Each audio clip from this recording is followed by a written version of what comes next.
So 6.3 is going to be confidence intervals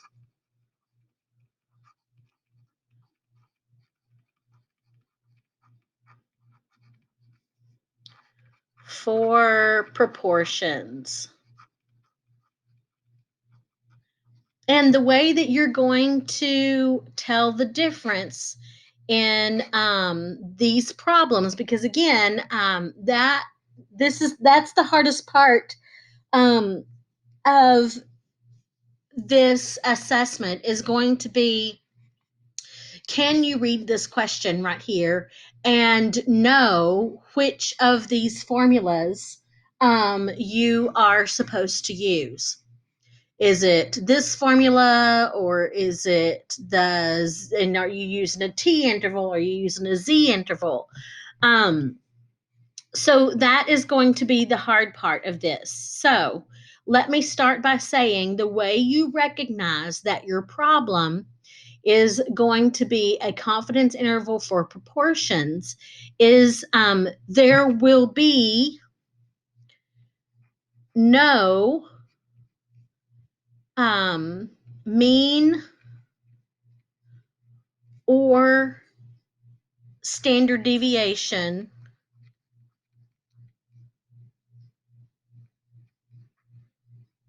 information. So when you read these questions, there will not be the mention of, they will not give you the value of the mean, whether it's for the sample or for the population, and nor will they give you the standard deviation of anything. So there's no information on the mean or the standard deviation. They're usually going to talk about the sample size, and they're going to give you a percentage. So here they tell you that the survey is of 800 US adults. That's your sample size. They're in this problem right here, there's a survey of 1,000 people. That's your sample size. And then you keep reading, it tells you how many selected this.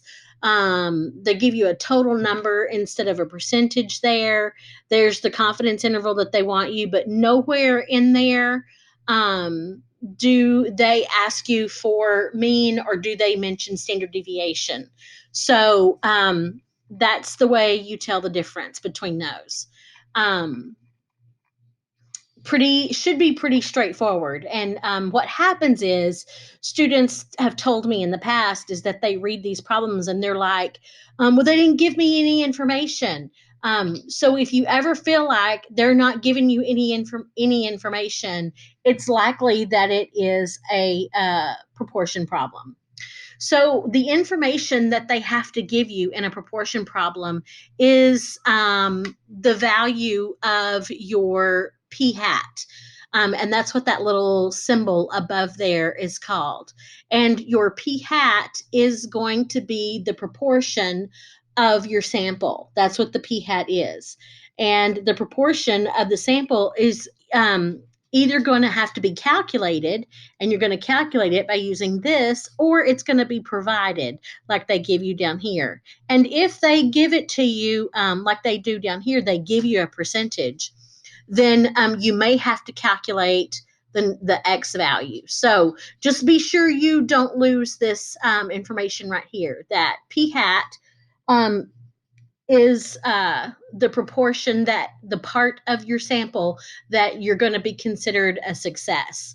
The relationship between p hat and q hat is just like it was between p and q. If p is success, then q is failure, and p is, you'll find q by doing 1 minus p. Um, you still have a margin of error. Here is the formula for finding the margin of error.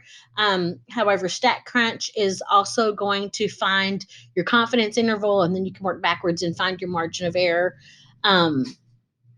But it's still going to be along the same lines where you draw a normal distribution curve. And on proportions, you do use Z values. You're not using t's, so you do use z values right there. You do have your critical z value, and you'll get those from your z table or from your calculator. All right, so I'm gonna get you started on this one. And then I'm probably going to stop because I haven't even checked to see how to do this on StatCrunch yet. I started my video before I should have. So we'll do it by hand. I normally do it by StatCrunch first, but this time we'll do it by hand first. Okay, so we have the figure below is a survey of 800. So that is your N. N is your sample size. It's 800. It's obviously bigger. So this one has a different, you know how we usually have to say, is the sample size greater than 30? Well, you don't have to say that on this one. You don't have to test to see if the sample size is greater than 30. You have a different test. Here, you have to say, does the value of your sample size times your p hat, is that value greater than 5? And both n times p hat and n times q hat both have to be greater than 5 in order for you to have a normal distribution. So before we can even draw this picture, we first have to test this. So let me finish reading. The figure below is from a survey of 800 adults. In this age range, construct a 99% confidence interval for the population proportion of 18 to 29-year-olds who get their news on television. So the only part of this survey that we're interested in is the television part, okay? Because it said news on the television. So this number right here, this is our p hat number. So that's 0.27. So before we can even say whether or not this is going to fit on a normal distribution curve, we have to check. So let's check. Is n times p hat greater than or equal to 5? N is 800, and 800 times 0.27. And I'm just going to use my regular old calculator.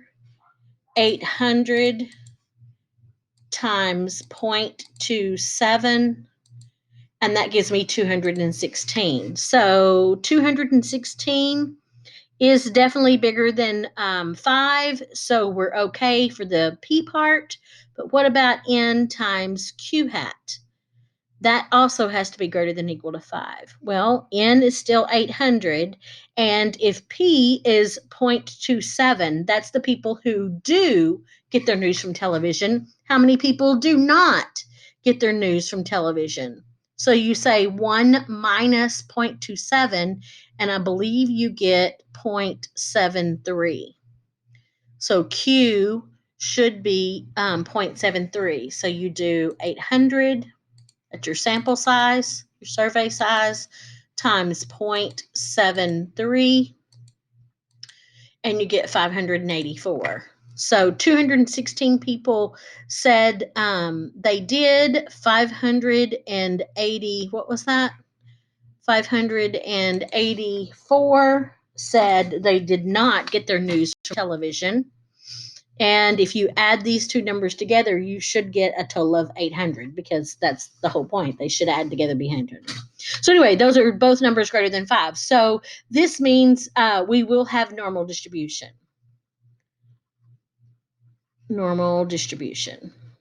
Okay, so you can either make this axis right here be your x-axis, or you can make it be your z-axis, because we do use the z critical values for the z-score.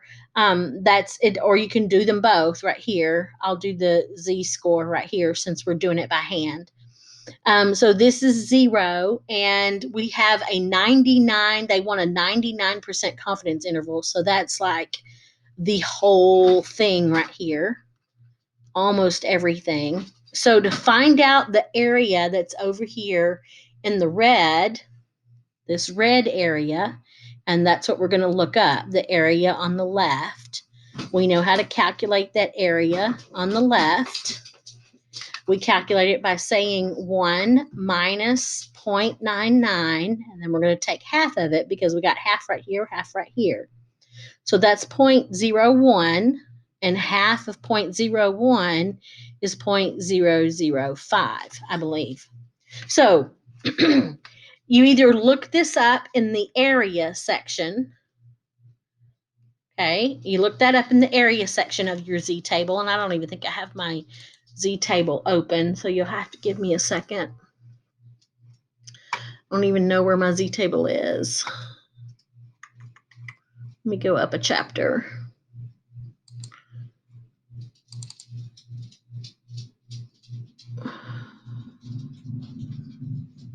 There's my Z table. You can look for 0.005, and that's going to be somewhere down here. 0.00 is going to be right down there. Or remember, we have confidence intervals. There's 99% right there, 2.575. So that's your critical value. So right here, we said this one was, oh, I forgot what it is already. What was the Z value? 2.575. So the Z score is negative 2.575, and this one is positive 2.575. All right, so that's our critical values. Now we have enough to find our margin of error. And remember, the whole point of the margin of error is so on our x-axis, which is going to be mirrored right down here, our p hat is 0.27, and we want to figure out what values of p are going to be between these two things out here. Okay, so have a z-score. So, and this is how we find our margin of error. So we're going to find the margin of error by calculating the z-score, and we always do the positive value of the z-score, times, and in this problem, we do the square root of 0.27, the p hat, times 0.73, the q hat, and then we're going to divide that by our sample size. Okay, so we now have that information. I'm going to calculate that. I'm going to type that in my calculator. I'm not going to show you, though, because I'm using the one that's on my desk, not on my desktop. But it should come out to be, if you're using your calculator, it should come out to be 0.04. So your margin of error means that to find the two intervals, we're going to say plus 0.04 to 0.27. And if we say plus that, I believe we get 0.31 right here. And then we say minus 0.04 from 0.27, and that should give us 0.23.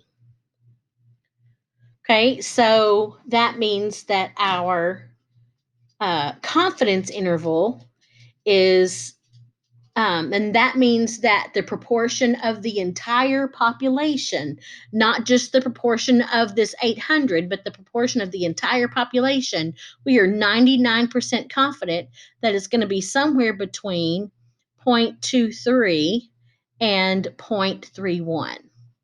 We're 99% sure that the proportion of the people out of all U.S. adults that get their news from television will be somewhere between 23% and 31%. That's what we are, 99% sure. All right, so I'm going to go ahead and stop it right here, and then I'm going to show you how to do this on StatCrunch, and then I will show you how to use your calculator.